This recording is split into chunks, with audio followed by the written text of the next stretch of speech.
I don't know if that's a good or bad thing, but I think the ability that I have to do it has to be like from a motivational, inspirational type of thing. Like, what's up, this is RikShaw.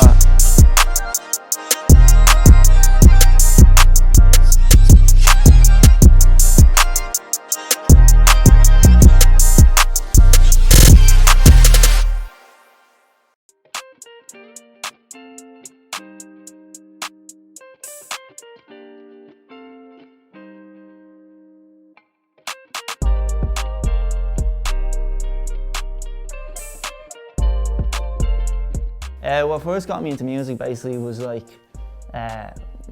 just listening to rap music over the years. I remember like listening to Eminem when I was like 4 or 5, but like I wouldn't be listening to Eminem anymore.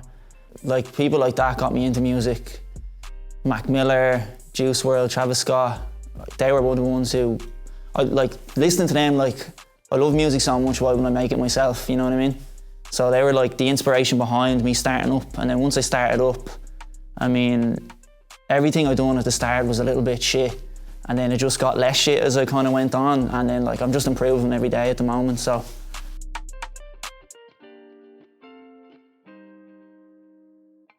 I describe my musical style as like melodic mixed with rapping as well.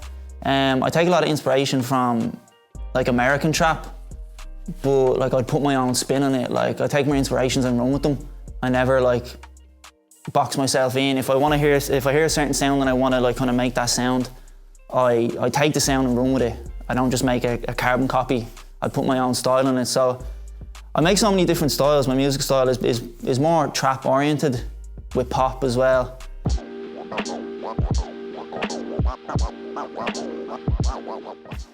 The artist that helped me through lockdown the most is definitely Mac Miller. When he released Circles last year as well. That was basically like in January and we had lockdown 2 months. So that album's like been on repeat since the start. His other albums as well, like Swimming. I think Mac Miller's like my go-to artist if I want to kind of chill out and just like be a little bit depressed with myself. Yeah man, me and Aidan are right there with you. Like Mac Miller's probably one of our all-time favourites. Yeah, he's my all-time favourite. Like, man, when he passed away, it was tragic. Yeah, I know. I was in Canada when he passed away. I got a text. I was doing a job interview and I walked out of the job interview and I got a text off my mate and I was like, "Are you fucking serious?" It was so fucking shit that he died after releasing Swimming as well. Like, just the type of album it was. I seen him in the fucking Academy as well in 2015. So like in the Academy after he released Good AM, which is like one of my favourite albums ever. Like.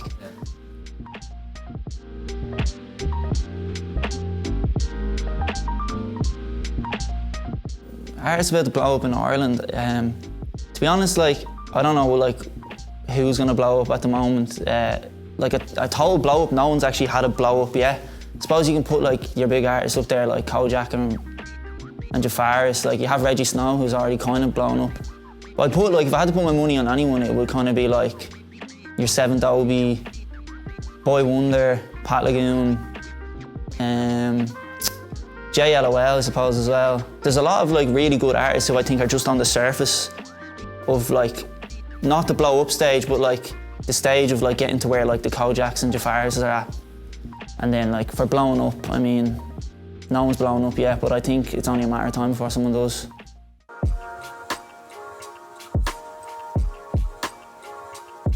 The person I'd love to see at the show right now, you're gonna hear this over and over, but it's Mac Miller, 100%, like, he's my favourite artist ever.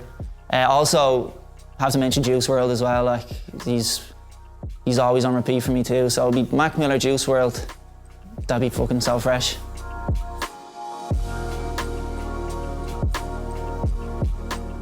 The aspect I miss the most about gigging is definitely like the energy. Also, just being able to get a fucking pint, like energy, crowd, drinks, like just that whole buzz of like, especially like getting on stage, like the anticipation you have for like a gig is crazy. And then that feeling of like walking off stage when like you know you've put in like a good shift on stage, like it's a good feeling.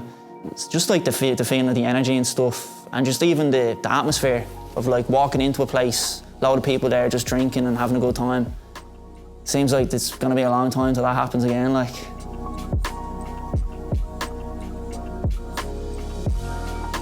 The pandemic has help my music basically just because I have more fucking time to be doing nothing. So I'm just kind of like making tunes constantly.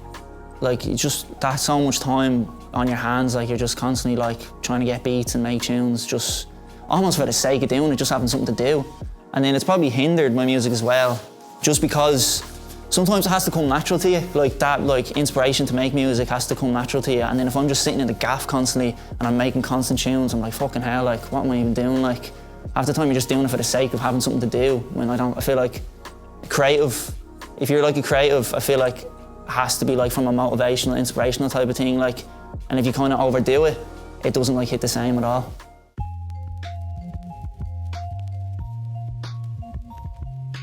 The advice I give to my fans, I don't know how many fans I have, like, but the advice I give to them is like kind of like occupy your mind with something, like, because just sitting in the house constantly, like, you'd be fucking depressed out of your head, like, you know what I mean? So you just need to, like, even like reading a book for a few hours a day, like, just, I suppose, like, everyone's like, the new thing is like just going out on fucking walks all the time, like, but just other than that, like, when you're in the house, I'd say just occupy your mind with something, whatever it is, just to keep you just out of your own thoughts, you know what I mean? Because it can get fucking hard.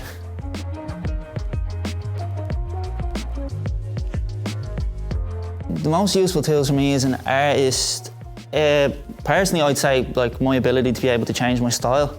Because I'm never really grounded with one style, but, like, I always keep it like, I always consistently change my style. I don't know if that's a good or bad thing, but I think the ability that I have to do it is a very good tool I have. I think another tool I have, I wouldn't call him a tool, but like having Wongy there as well, like making beats for me, and he doesn't mix as much anymore, but like when he did, that was fresh as well. I guess having Anomaly too, that's a great tool to have.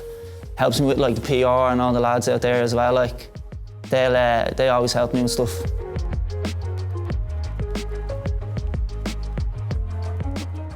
Guilty pleasure, my guilty pleasure song would probably be, I like a lot of Dua Lipa. I wouldn't even say that's a guilty pleasure, but what's her song? One Kiss, I think it's called. I really like that song. I also love a lot of like cheesy 2000s pop, like old school Britney Spears, Justin Timberlake. Like that's the go-to, like.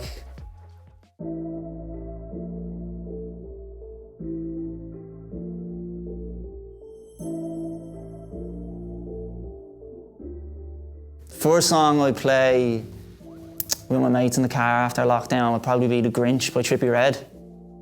I don't know if you've heard that song before, but it's very hard, like, so you just get on that buzz of kind of being free again, so just listen to something good and kind of chill out. Hopefully that's in the summer when you can fucking actually drive around again and have the sun on your back as well, like.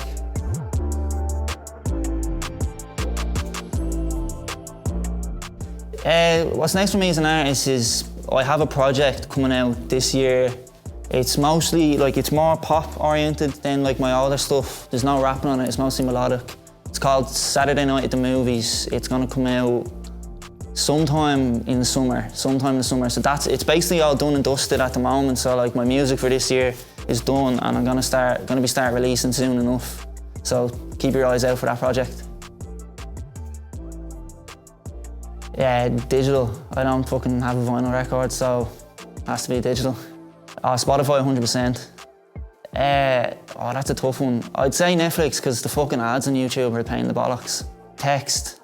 It fucking freaks me out when people send me a voice note sometimes. Like, you know, if you're not close with someone and they send you a fucking voice note and you're like, Jesus Christ, do these want the voice note back? You're like, not a fucking chance, like.